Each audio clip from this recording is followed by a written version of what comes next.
வணக்கம். துலாம் ராசினியர்களுக்கு நிகழ்ந்து கொண்டிருக்கும் டிசம்பர் மாதம் 20ஆம் தேதி குரு பகவான் மேச ராசியில் வக்ர நிவர்த்தி பெறுகிறார். இதன் காரணமாக இந்த மாதிரியான நன்மைகள் எல்லாம் ஏற்பட இருக்கு. கிரக நிலைகளின் ரீதியாக அமையிருக்கும் சாதகங்கள் என்ன, பாதகங்கள் என்ன, துலாம் ராசினியர்களை பொறுத்த வரைக்கும் குரு பகவானுடைய வக்ர நிவர்த்தி நிகழக்கூடிய தருணங்கள்ல, அதாவது வக்ர நிவர்த்தி பெறும் குரு துலாம் ராசிக்கு ஈஸ்வர யோகம் உறுதிங்க. அப்படிப்பட்ட இந்த காலகட்டங்கள்ல மற்ற கிரகங்களுடைய சஞ்சார நிலைகள் என்ன என்று பார்க்கும்போது மேஷத்தில் குருவும், கன்னியில் கேதுவும், துலாம் ராசியில் சுக்கிரனும், விருச்சகத்தில் செவ்வாய் புதன் வக்ர இயக்கத்திலும், தனுசு ராசியில் சூரியனும், கும்பத்தில் சனி பகவானும், மீனத்தில் ராகுவும் சஞ்சரிக்கிறாங்க. இந்த கிரகங்களுடைய சஞ்சார நிலைகளின் காரணமாக கோடீஸ்வர யோகம் கிடைக்கக்கூடிய அளவிற்கு என்ன மாதிரியான முன்னேற்றங்கள் எல்லாம் ஏற்பட இருக்கு என்பது குறித்தான முழுமையான பதிவு தான் இந்த வீடியோல நம்ம விரிவா பார்க்க போகிறோம். அதற்கு முன்னாடி குரு பகவானை பற்றி சற்று விரிவாக தெரிந்து கொள்வோம்.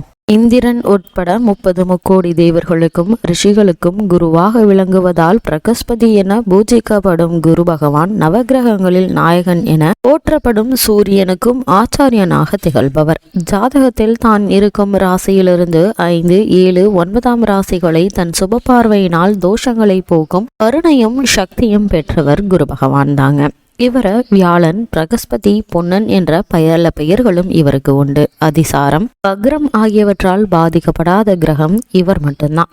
தவத்தினாலும் பக்தி, ஒழுக்கம், நேர்மை, வைராக்கியம் ஆகியவற்றினால் உயர்ந்த பிரம்மஞானிகள், பக்தியில் உயர்ந்த பாகவத தர்மர்கள், அறிவினால் உயர்ந்த மாமேதைகள், தர்ம நெறியிலிருந்து சிறிதும் பெறலாது மக்களை தனது குழந்தைகளாகவே பாவித்து நாட்டை ஆளும் மாமன்னர்கள், கற்பிற்சிறந்த பதிவிரதைகள், 4 வேதங்களையும் கற்றுணர்ந்த பெரியோர்கள், பசுக்கள், பிறர் துன்பங்களையும் தன் துன்பம் போல் பாவித்து இறக்க குணம் கொண்ட உத்தமர்கள் ஆகியோருடைய ஜனனகால கிரக நிலைகளை ஆராய்ந்து பார்த்தார். குரு சிறந்த சுபபலம் பெற்றிருப்பது தெரியும். ஜனனகால ஜாதகத்தில் குரு சுபபலம் பெற்று பாவகிரகங்களுடைய சேர்க்கை இல்லாமல் இருப்பின் நல்ல கல்வி, உயர் பதவி, உத்தமையான கற்பில் சிறந்த மனைவி, அன்பாக பேசும் திறன், ஒழுக்கம், மனம் நிறைந்த நிம்மதியான வாழ்க்கை ஆகிய மகத்தான பேறு பெற்று வாழ்வர் இப்போ உலகில். சூரியன், சந்திரன், செவ்வாய் மூவரும் இவரது நட்பு கிரகங்கள். புதனும் சுக்கிரனும் பகை கிரகங்கள். மீனம், தனுசு ஆகிய 2 ராசிகளும் இவரது ஆட்சி வீடுகளாகும்.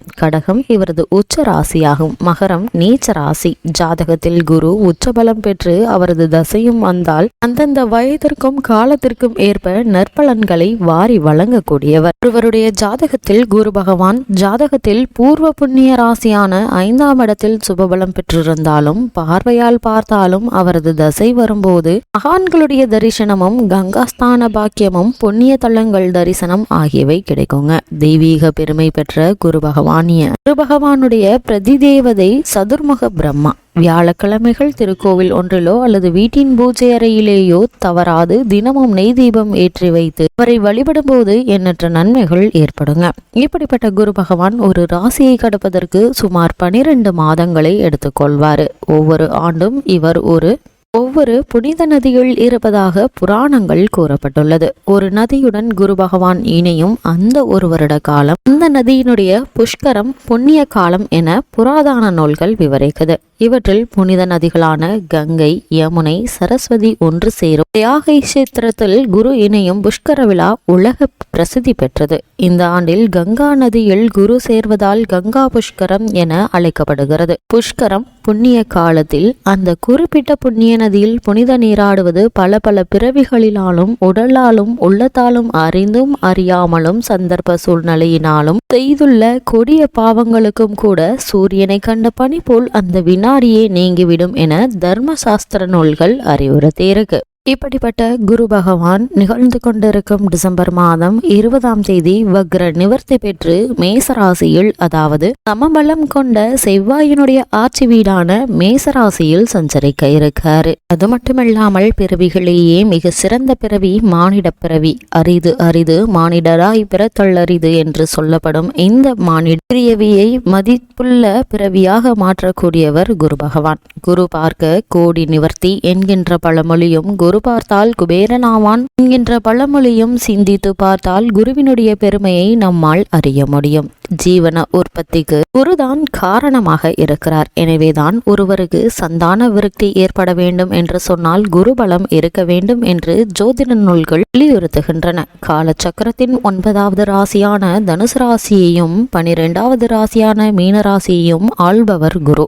காலத்தில் குருவை பிதுர் அதிபதியாகவும் சொல்லியிருந்தார்கள். அதாவது தந்தைக்குரிய காரணமாக குருவை சொல்லியிருந்தார்கள். இதை 2 விதமாகவும் எடுத்துக்கொள்ளலாம். ஒன்று மனித பிறப்பை தருகின்ற தந்தை, இன்னொரு ஞானமாகிய பிறப்பை தருகின்ற தந்தை. குரு இரண்டுக்குமே காரகத்துவம் படைத்தவராக விளங்கக்கூடியவர். ஒருவருடைய பிறப்பு நிகழ வேண்டும் என்று சொன்னால் குருவினுடைய திருவருள் இருந்தால்தான் நடைபெறும். பின்னால் சூரியனை தந்தைக்குரிய காரகனாக மாற்றிவிட்டார்கள். எல்லா கிரகங்களுக்கும் ஒளி தருபவனாக இருப்பவன் சூரியன் என்பதால் இதுவும் பொருந்தும் என்கின்றது. இப்படிப்பட்ட குரு 12 பாவங்களில் எங்கு சஞ்சரித்தால் என்ன மாதிரியான நன்மைகள் ஏற்படும் என்று பார்க்கும்போது, பொதுவாக குரு ஜென்மத்தில் இருந்தால் நீண்ட ஆயுள் இருக்கும், நல்ல நட்பு கிடைக்கும். லக்னத்தில் குருபலம் இழந்து பாவிகளுடன் சேர்க்கை பெற்றிருந்தால் உடல்நிலை பாதிப்பு, காரியங்கள்ல தடைகள் ஏற்படலாம். குரு 2ஆம் வீடான குடும்பஸ்தான அமர்ந்து கிரகத்தினுடைய கூட்டணியோடு இருந்தால் பணவரவு நன்றாக இருக்கும், குடும்பத்தில் ஒற்றுமை இருக்கும்.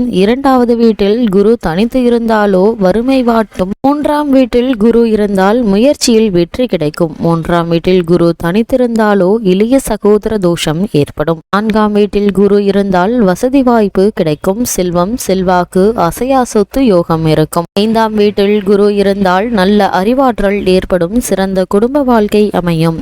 5 குரு தனித்து இருந்தால் புத்திர தோஷம் ஏற்படும். 6ஆம் வீட்டில் குரு இருந்தால் எதிரிகளை வெல்லும் அமைப்பு ஏற்படும், பொருளாதார ஆரோக்கியம் அமையும். 6ஆம் வீட்டில் குருபலம் இழந்து இருந்தால் வேறு கோளாறுகள் ஏற்படும். குரு 7ஆம் வீட்டில் சூப்பர் செயற்கை பார்வையுடன் இருந்தால் மன வாழ்க்கை மகிழ்ச்சியாக இருக்கும், நல்ல வசதியான பெண் மனைவியாக அமைவார். குருபலம் இழந்தால் மன வாழ்க்கையில் பிரச்சனைகள் ஏற்படும். குரு 8ஆம் வீடான ஆயுள் ஸ்தானத்தில் குரு இருந்தால் நீண்ட ஆயுள் ஏற்படும். குரு தனித்தோ பாவிகள் சேர்க்கை பலம் இழந்தோ இருந்தாலோ நாய் பாதிப்பு ஏற்படலாம். 9ஆம் வீடான பாக்கியஸ்தானத்தில் குரு இருப்பது நன்மை, தனவரவு கிடைக்கும், பூர்வீகத்தில் அனுகூலம் கிடைக்கும். 10ஆம் வீட்டில் குரு இருந்தால் பதவி யோகம் உங்களை தேடி வரும். லாபஸ்தானமான 11ஆம் வீட்டில் குரு இருந்தால் தாராளமான பணவரவு கிடைக்கும். 12ஆம் வீடான விரயஸ்தானத்தில் குரு இருந்தால் வீண் செலவுகள் ஏற்படும். 12ஆம் வீட்டில் குரு அமர்ந்து சுபகிரகமான புதன் சுக்கிரன் பார்வை பெற்றால் நிம்மதியான இல்லற வாழ்க்கை அமையும். இவ்வளவு மேன்மைகளை கொண்ட குரு பகவான் மேஷராசியில் வக்ர நிவர்த்தி பெறுவதன் காரணமாக மேலும் என்ன மாதிரியான நன்மைகள் எல்லாம் உங்களுடைய வாழ்வில் ஏற்பட இருக்கு என்று பார்க்கும்போது,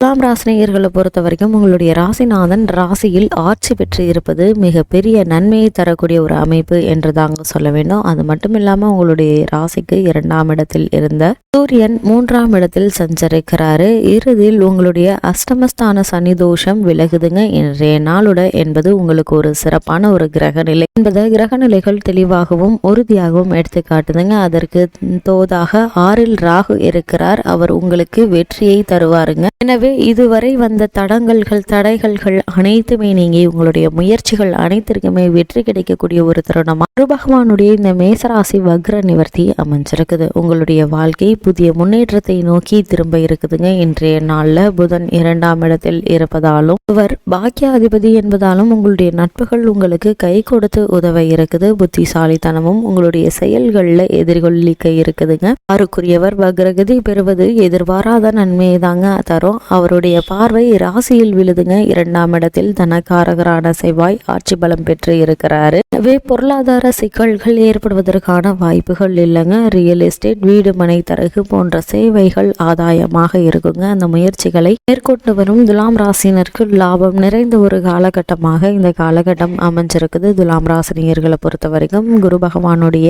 இந்த வக்ர நிவர்த்தியின் காரணமாக குடும்பத்தில் பொருளாதார நிலை மேன்மை அடைய இருக்குதுங்க. இவ்வளவு நாட்களாக பங்கு விஷயங்கள்ல ஏற்பட்டு வந்த தடங்கல்கள், வழக்குகள் ஆகியவற்றில் உங்களுக்கு சாதகமான போக்கு தென்பட இருக்குது. குடும்பத்தை விட்டு பிரிந்திருந்தவர்கள் ஒன்று சேர இருக்கீங்க. துலாம் ராசினியர்களை பொறுத்த வரைக்கும் உத்தியோகஸ்தர்களுக்கு சக ஊழியர்களுடைய ஒத்துழைப்பும் மேலதிகாரிகளுடைய ஆதரவும் கிடைக்க இருக்குதுங்க. இதனால உத்தியோகத்தில் சில சலுகைகள் கிடைப்பதற்கான சாத்தியக்கூறுகள் அதிகம் இருக்குது. துலாம் ராசினியர்களை பொறுத்த வரைக்கும் குரு பகவானுடைய வக்ர நிவர்த்தியின் காரணமாக கலைத்துறையினர், அரசியல் துறையில் உள்ளவர்களுக்கு புதிய வாய்ப்புகள் உங்களை தேடி வர இருக்குதுங்க. இப்படிப்பட்ட சந்தர்ப்ப சந்தர்ப்பங்களை பயன்படுத்தி கொள்வது உங்கள் கையில தாங்க இருக்குது. துலாம் ராசினியர்களை பொறுத்த வரைக்கும் குரு பகவானுடைய இந்த மேசராசி சஞ்சார காலத்தில் உங்களுடைய குடும்ப பொருளாதாரை மேம்படுத்த என்ன மாதிரியான முயற்சிகளை மேற்கொண்டாலும் அவற்றில் உங்களுக்கு வெற்றி கிடைக்கக்கூடிய ஒரு தருணம் அமைஞ்சிருக்குது என்பதை கிரகங்களுடைய சஞ்சார நிலைகள் தெளிவாகவும் உறுதியாகவும் எடுத்து காட்டுதுங்க துலாம் ராசினியர்களுக்கு. மேலும் நீங்கள் என்ன மாதிரியான விஷயங்கள்ல மிக கவனத்தோடு இருக்க வேண்டும் என்று பார்த்தீங்கன்னா, 2ஆம் இடத்தில் செவ்வாய் இருக்கிறாருங்க. பேச்சு வீரியம் வருங்க. பகையை வளர்க்கும் பேச்சை தவிர்த்துக்கோங்க. புதன் வக்ரகதி அடைந்து விருச்சகத்திற்கு வந்து இருக்கிறாருங்க. புதன் வக்ரகதியில் இருப்பதால் எடுத்தேன் கவிழ்த்தேன் என்று எதையும் செய்து விடாதீர்கள். சற்று நிதானத்தோடு செய்யுங்க. முன்னெச்சரிக்கையோடு இருப்பது மிக மிக நல்லது துலாம் ராசினியர்களுக்கு. கிரகநிலைகளின் ரீதியாக கூறப்படும் பரிகாரம் என்ன என்று பார்க்கும்போது, வெள்ளிக்கிழமை விரதம் இருந்து மகாலட்சுமியை வழிபட வினைகள் மாறும், குறைகள் தீருங்க. எண்ணற்ற நன்மைகள் உங்களுடைய வாழ்வில் ஏற்படும்.